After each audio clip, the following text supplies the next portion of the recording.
the Anycubic Kobra S1.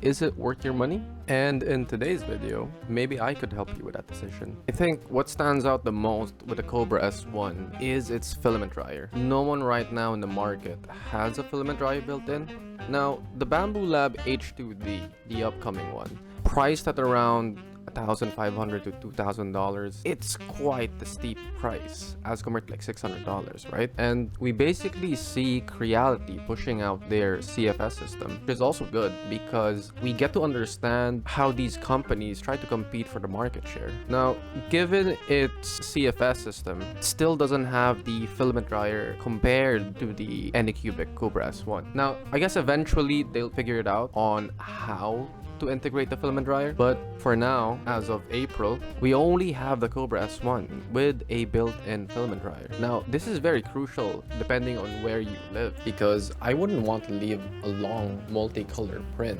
without actively drying my filament. Now, just imagine the brittle filament and how it can potentially ruin the print, because there's a high possibility where that filament right there can break inside the PTFE tube.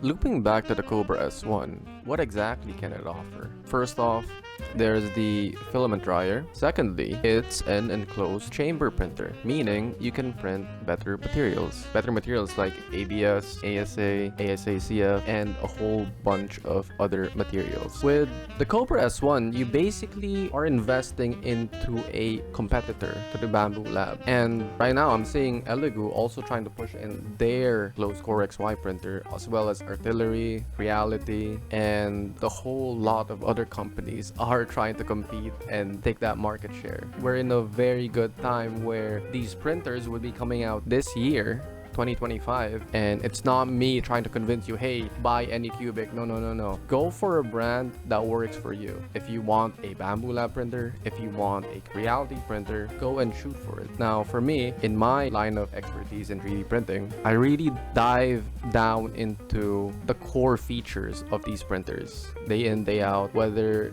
this is a good value printer or is this a bad product. So usually reviews do come in like this, where you can really gauge the quality is for these printers, and hopefully you guys can decide on a 3D printer you'd want. So yeah, basically that's the end of the video. See you guys on the next one.